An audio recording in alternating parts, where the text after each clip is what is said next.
Hey guys, welcome back to the SP Lunch Break Podcast, and today we have a very special segment and episode we have today, and as always, here with me today, Parker Willis, Spooky Jared, and Emma Morgan. It's Halloween, my dudes. Spooky. I've been waiting for this day For a whole all month. No, you've been waiting for it for a whole year. Well, honestly, the whole year, but especially this month, I've been waiting for this day. Yep. And Especially this month. Well, in honor of this day, this very spooky day, we have some scary stories to tell you. Who's gonna start off with the first one? You want me to start off? All right. All right, let's get it started. Let's go ahead and start. It won't be long. Very spooky. So, the story is, my neighbor went out to the movies and hired a babysitter. Okay, this babysitter, it was her first time. She needed a job, just a little bit of money. She's taking care of 2 kids. Okay, the kids were upstairs, sleeping away, just like little good kids.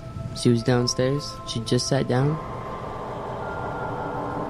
She just sat down right there, and she's finally getting comfortable. Then the phone rang. She answered it, and someone picked up, and it was just a laughing guy. He was laughing, and he said, "You should check on the kids." And then he started laughing again, and she slammed that phone right back. She tried to pretend like it wasn't real. She was trying to convince like nothing was happening, the kids were okay, this is just a fake, it's a prank call, that's all. Well, 15 minutes later, the phone rang again. What happened again? He started laughing and laughing, 10, 20 seconds, and then he said, "Why haven't you checked on the kids?" She slammed the phone down even worse this time, and she called the cops immediately. The cop said, the next time he calls, try to keep him on the phone, we can track the phone. She said, okay. She hung up. She was waiting there, and the phone rang again. It was the man. He was laughing, and he said, "Why haven't you checked on the kids? You should really check on the kids." She slammed the phone down after a little while, and immediately, the phone rang again. It was the cop. He said, "Get out of the house. That phone call is coming from the upstairs phone." She was in shock. She slammed the phone down. She didn't know what to do for a second. Then all of a sudden, you hear footsteps coming down the stairs. Heavy footsteps. She immediately ran as fast as her legs could carry her, and right when she slammed the door behind her, hands hit the window of the door. She looked back, and it was a man with blood on his face. The cops came in. She felt safe, but then they couldn't find the man. They went upstairs, and they found the kids in the closet crying so loud. The window was open, the blinds were blowing, and the man was not found. The only thing that cop said was he was there to kill the kids and the poor babysitter. Wow. That was it.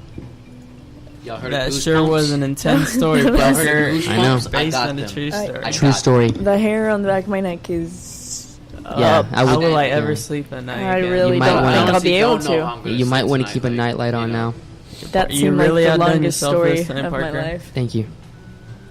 Well, who's got the next story?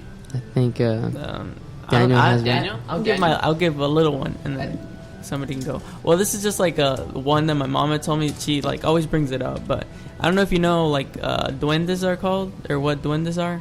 They're like 1-foot little creatures that walk around and do. Yeah. They're No, I like have little, those in my they're house. like little goblins in lore. Got like One. 50 of those in my house. I don't know if it's Hispanic or very prominent in like that area.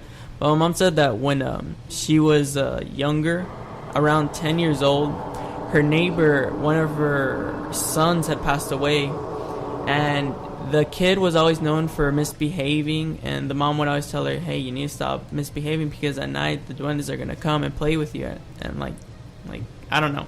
It's weird stuff. But she said that the kid was like very young when he passed away. And she says that she clearly remembers seeing 3 little distinct little creatures, like little duendes, little people walking outside of the door, like a few minutes after he had passed or something. And so my mom is always telling me, like, hey, you know, you need to behave, or, you know, the duendes are going to come for you. And that was always really weird because, you know, it's just unsettling that. And my mom usually, it's not something she'd make up. So I don't know what she saw that day or what it was, but still, it's really weird. Think about it. That's odd. I think parents also make up a lot of stories to scare us into behaving. Yeah, you know, the goldfish. I used to have a goldfish flushed down the toilet. My mom used to tell me when I was little, if I looked into the mirror too much, like the devil would pop out beside me. So that really... Your vanity was really off the charts. That really fixed me up. My narcissism right quick. Well, anyone else got one? Eva? Yeah. I don't. Just give us anything. Anything scary. I think Jared has one, though. I think Jared might have one. I think I do, too. Mm-hmm. And you know where it comes from? The school? Right where we are. The school. That was a good guess. Old elementary. I was in. from the old Yeah. It was my first year here, 2nd grade. I was only like 8 years old. Maybe like 8. Yeah, I'd you're say. around 8 when you're in 2nd grade. Mm-hmm. And I had to stay after school because I was waiting for my mom to pick me up. So I stayed at that playground, right? Mm-hmm. But I wasn't really feeling the playground. I was starting to get a little tired, so I went inside the old elementary. And you know the old elementary now, it's a little... But back in the day, it was good. Yeah, but like... It was even still then, there's always that, really, like, yeah, that, creepy, that vibe. The eerie vibe. Yeah. Really I had to go to the restroom. Oh, no. Alone. Yes. No. Yes, alone. So, I stopped playing on the swings, right? Jump off the swing, do like a flip or something. Mm-hmm. Oh. Couple flips. You know me, 2nd grade energy. Big Jared. I run into the restroom. And, you know, I use the restroom. Number 1, as I used to say in 2nd grade. Still and, do. I start to feel a little weird, as if I'm being, like, watched. Oh, no. And I don't like to go number 1 if I'm feeling watched, you know what I mean? But Yeah. so, I wrap it up real quick, right? I go to wash my hands, and this is where it starts to get a little weird. Oh. Really? It was already It's already kind of weird. I start washing my hands on the very right sink. Mm-hmm. I know which one that one is. And the sink right next to mine, you know what it does? Turns on. Turns on. No. Water goes everywhere, right? No. Now I'm really starting to get a little jumpy, you know? I don't have a weapon on me. 2nd grade. What am I going to do? I can't fight for myself. So, as my natural reaction, I run out. I didn't even dry my hands. Oh, no, you did not. And as soon as I run out, I'm a little curious. I go back, right? Oh my god. Classic. Classic horror story move. Mm-hmm. You know what I mean? I had to do it. And guess what happened? It was off. The sinks were off. I need to stop guessing. I keep getting them right. So I go back to the sink. Cause like, what's the ghost gonna do to me, huh? I'm about to call Ghostbusters. I ain't afraid of no ghost. I turned it on. No. Why? Except You already the watched other sink does not turn on. I start hearing a thumping. It sounded like, yes, like a... Still not afraid of no ghost. I turn my sink off. I dry my hands finally. And the stall doors. Opening, closing, opening, closing, opening, closing. I run out. And my mom's in front of the gate, right? I took off. I ran. I sprinted. I got in the car and I told my mom, let's get out of here. I'm done at this school. I'll never come back. And here you are. But you did the next And here I day. am, right? I come back the next day, didn't use the restroom. Still haven't gone back. So you just didn't use the restroom for the rest of your time? In the No, I elementary? went to the middle school restroom. Smart man. Smart. I was like, I'm far ways away though. That was a I love that story, by the wonderful, way. That was great. story, Jared. That was quite interesting, I guess. And that's my spooky story. Anyway, Daniel. Yeah, Daniel has You a. want- Well, there's two in the elementary. Yeah. One that I know from secondhand from Miss Rhodes. Uh huh. I want to hear that one. Okay. Yeah. Well, real quick, Miss Rhodes she used to work here, I think around 4 or 3 years ago. I don't know the exact time, but she was the one act play It was- director. I think it was Oh, 5 I years remember, ago. I remember. 5 That's years why- ago. that's when So she was the my one act sister play coordinator, and they would have practice from 7 to like 10 or something. Some really late. She would wait for like the guys to get out of practice or some stuff like that, and it was in the old elementary, located where the girls' restroom is, but right outside of that general area, that hall. Well, it was around December time, so in the winter time it gets really dark really quick. And so it was around December time. It was a Saturday. And then everybody was about to get there. I'm going to throw our names, but like Hope and them, they were all there. And so Tyler, which was a student here, was seated next to Miss Rhodes.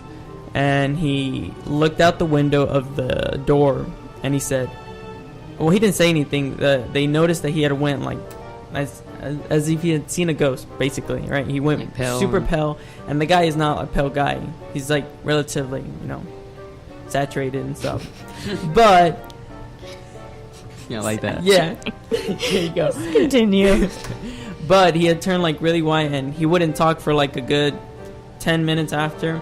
And Miss Rhodes like finally like, hey Tyler, you okay? And he's like, all of a sudden he says like, is Hope here? Is Savannah? Are they here yet? And they went outside to check on the cars. They're like, no, nobody's here. He's like, are you sure? He's like, is anybody supposed to wear what they're supposed to wear today? Like somebody wanted to do like something extra. Like no, like why? He's like, well, because I had seen a girl in a red dress.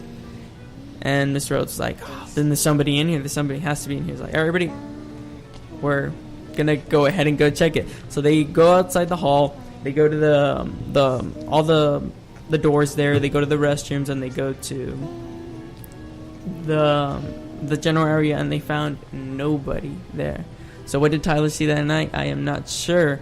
But we recently discovered when me and Parker were doing our old elementary haunted thing, what if she went down that little hole and she just stayed There's there? a little hole It's quite possible. in the And storage waited. room in the girls' restroom. And But maybe, if it's a ghost, do they have to hide? Like, I don't think. Well, no. Well, because they went to the girls' restroom and they couldn't find. So maybe something. Oh. Maybe it But was something. can't they move through walls? they need Like- refugee. They Well, need like a refuge. if you ever seen our video, like underground, it's Yeah, I know. literally like another. Yeah, I was over there. it's like a Yeah, new no. world, but you've never. It's Been so under it's so that's what I was thinking. What if that little girl or something just stayed under there, and that's why they never saw her, and that's where she lives, and that's where she's located. That's it could quite be, possible. Maybe. So that's all we have for today, guys. Thank you so much for listening in on our scary stories. Spooky podcast. It's Can't wait to Halloween. have some more next time. See you guys later. From all of us here, goodbye. Later. Peace. Have a good one. Happy Halloween. Happy Halloween.